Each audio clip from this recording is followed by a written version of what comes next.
Hello friends, welcome you all at my YouTube channel. And in this video friends, आज आप पढ़ेंगे transitive और इनट्रांसिटिव verb के बारे में।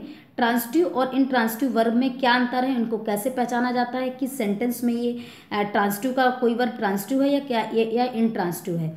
तो चलिए let's start video. But before starting the video I would like to request you all, if someone is watching my channel first time, don't forget to subscribe it as well as please press the bell icon also so that you can get such type of videos notification timely and please watch this video completely। Video को पूरा जरूर देखें, last तक देखें। Definitely आप दोनों में difference करना सीख जाएंगे, ट्रांसिटिव और इनट्रांसिटिव वर्ब को पहचानना सीख जाएंगे। तो सबसे पहली चीज ये है कि ट्रांसिटिव और इनट्रांसिटिव वर्ब, ट्रांसिटिव का मीनिंग होता है सकर्मक, इनट्रांसिटिव का हिंदी में मतलब होता है अकर्मक। तो सकर्मक अकर्मक, तो इसका जो डिफरेंस होता है दोनों में, वो एक सेंटेंस में यूज पर डिपेंड करता है कि वो क्रिया, कोई वर्ब पर्टिकुलर फिक्स नहीं कि हमेशा ट्रांसिटिव ही होती है, इनट्रांसिटिव ही होती है, ऐसा नहीं है। उसके यूज पर डिपेंड करता है, उस सेंटेंस में वो किस तरीके से यूज हुई है, क्या सेंस दे रही है, उसके आधार पर वो वर्ब ट्रांसिटिव और इनट्रांसिटिव होती है। तो ट्रांसिटिव वर्ब की डेफिनेशन है अ verb which requires an object after it to complete its sense is called a transitive verb। Transitive verb वो होती हैं जिनको की आवश्यकता होती है ऑब्जेक्ट की, उसके बाद उस वाक्य के सेंस को कंप्लीट करने के लिए, अर्थ को पूरा करने के लिए, जिस वाक्य को अर्थ को पूरा करने के लिए या जिस क्रिया को उस वाक्य का अर्थ पूरा करने के लिए, मीनिंग, कंप्लीट मीनिंग देने के लिए ऑब्जेक्ट की रिक्वायरमेंट होती है, वो वर्ब ट्रांसिटिव वर्ब कहलाती है। या हम दूसरे शब्दों में इसको समझ सकते हैं कि जिस वर्ब को सेंटेंस का मीनिंग देने के लिए, कंप्लीट सेंस देने के लिए ऑब्जेक्ट की आवश्यकता होती है उस सेंटेंस में, वो वर्ब उस सेंटेंस में ट्रांसिटिव वर्ब होती है। चलिए एग्जांपल से हम देख लेते हैं। The peon rings the bell. The peon rings the bell. Peon ring बजाता है, पियोन घंटी बजाता है। अगर हम बेल हटा दें, द बेल ऑब्जेक्ट है इसमें, लेकिन अगर हम द बेल हटा दें, द पियोन रिंग्स, तो ये इनकम्प्लीट सेंटेंस हो गया, सेंस इसका नहीं कंप्लीट हो रहा है, अर्थ पूरा क्लियर नहीं हो रहा है, समझ नहीं आ रहा है कि क्या पियोन क्या बजाता है। So answer the bell. तो ऑब्जेक्ट की इसमें जरूरत है, बिना ऑब्जेक्ट की सेंटेंस इनकम्प्लीट है, अधूरा है। तो इस तरह की स्थिति में ये वर्ब यहाँ पर ट्रांसिटिव वर्ब है। Rings is here transitive verb. अगला एग्जाम्पल देखते हैं। Ram open the window. Ram open the window. अगर हम इसमें द विंडो हटा दें तो और सिर्फ बोले राम ओपन, तो राम ने खोल दिया, तो क्या राम ने खोल दिया, व्हाट द राम ओपन।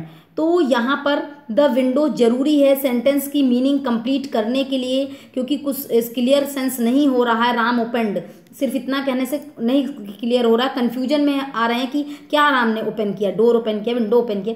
तो इस तरह की सिचुएशन में इस सेंटेंस में ओपनड ट्रांसिटिव वर्ब है, because it needs the object. इसको रिक्वायरमेंट है ऑब्जेक्ट की, बिना ऑब्जेक्ट के सेंटेंस पूरा नहीं हो रहा है। So the Ram open the window, इसमें opened is a transitive verb. अगला है इनट्रांसिटिव वर्ब। तो इनट्रांसिटिव वर्ब जो होते हैं अकर्मक क्रियाएं, वो कौन होती हैं? A verb which does not require an object to complete its sense is called an intransitive verb.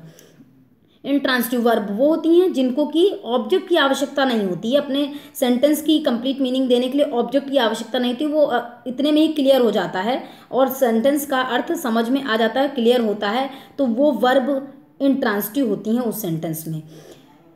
तो जैसे एग्जाम्पल है इसका, बर्ड्स फ्लाई, पक्षी उड़ते हैं। तो इसके लिए कोई आवश्यकता नहीं है, ऑब्जेक्ट की आवश्यकता नहीं है।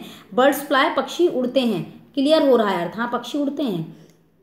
अब उसके पहले मैं और एग्जाम्पल के साथ क्लियर करने के लिए आपको एक फॉर्मूला बताती हूँ कि किस एक फार्मूला है जिससे कि आप ट्रांसिटिव वर्ब को पहचान सकते हो। अगर कभी कन्फ्यूजन हो रहा है तो कैसे हमको निकालना है कि ये ट्रांसिटिव वर्ब है या इनट्रांसिटिव। तो इसका फॉर्मूला है व्हाट या whom लगाना है प्लस सब्जेक्ट प्लस वर्ब करके हमें क्वेश्चन पूछना है, प्रश्न पूछना है।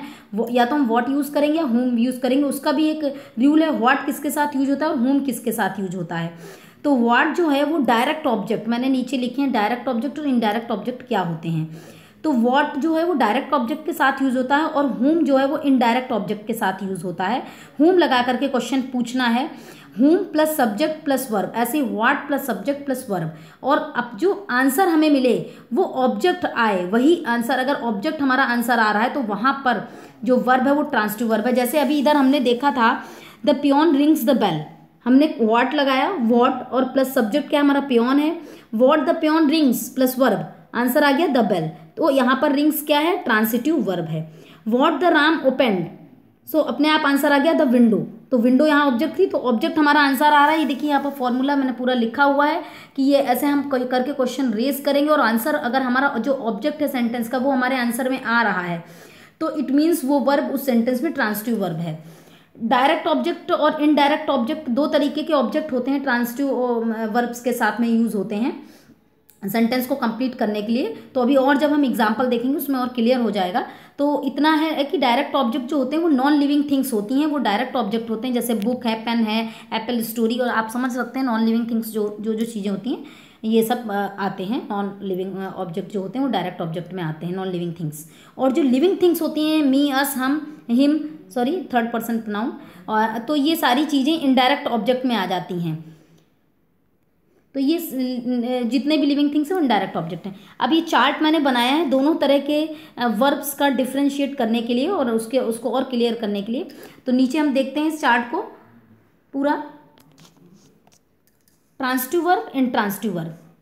The girl broke the glass, अगर अब देखिए यहाँ पर हम वॉट वही वाला अपना फॉर्मूला अप्लाई करते हैं तो वॉट द गर्ल ब्रोक, तो अपने आप आंसर आ रहा है द ग्लास, जो ऑब्जेक्ट है इस सेंटेंस का, तो अपने आप आंसर मिल रहा है द ग्लास। इट मीन्स यहाँ पर जो ब्रोक है ये ट्रांसिटिव वर्ब है। इधर इंट्रांसिटिव में सेंटेंस में हम आ रहे हैं जहाँ ये दूसरा सेंटेंस है जिसमें intransitive as a intransitive verb ये यूज हुई है, तो द ग्लास ब्रोक, शीशा टूट गया। अगर हम इस सेंटेंस में व्हाट या होम लगाते हैं तो यहाँ कुछ भी ऑब्जेक्ट से कोई लेना देना नहीं, कोई मतलब नहीं आ रहा है, अपने आप में सेंटेंस कंप्लीट है।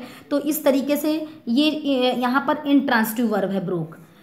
The peon rings the bell, the peon rings the bell, इसको हम पहले भी देख चुके हैं। तो पियोन ने घंटी बजाई, वो सॉरी पियोन घंटी बजाता है, तो इसमें rings, what the peon rings, तो आंसर आ गया द बेल। तो अपने आप ही देखिए ऑब्जेक्ट आंसर आ रहा है, ट्रांसिटिव वर्ब हो गई यहाँ पर रिंग्स। लेकिन इधर यही रिंग्स जो वर्ब है ये इंट्रांसिटिव एज अ इंट्रांसिटिव काम कर रही है। द बेल रिंग्स, घंटी बजती है, तो अपने आप में वाक्य पूरा हो रहा है, the bell rings. Next, they open the door, they open the door, उन्होंने दरवाजा, वो दरवाजा खोलते हैं।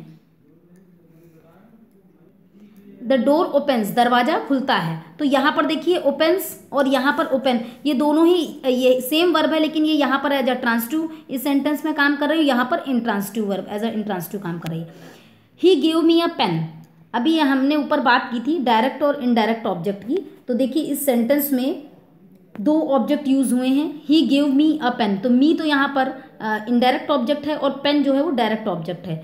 तो यहाँ पर हम क्वेश्चन कैसे रेज करेंगे, he gave me a pen, what he gave me, what he gave me, अपने आप आंसर आ गया अ पेन, ऑब्जेक्ट जो हमारा वो आंसर आ गया। इस तरह यहाँ पर गेव क्या है, एक ट्रांसिटिव वर्ब है। इधर डॉग्स बार्क, कुत्ते भौंकते हैं।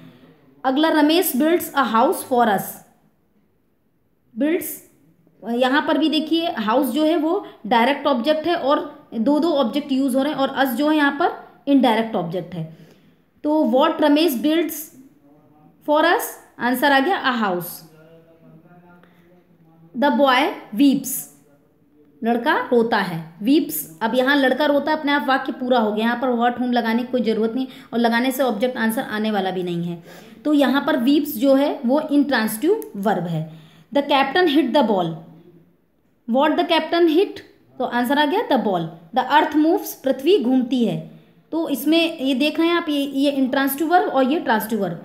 तो इस तरीके से फ्रेंड्स आपको डेफिनेटली डिफरेंस समझ में आ गया होगा ट्रांसिटिव और इंट्रांसिटिव वर्ब का, और आपसे मिस्टेक अब नहीं होगी पहचानने में, और बिल्कुल पहचान लेंगे। तो I hope friends you have understood it well, and if you like this video don't forget to share it and please give the thumb of like.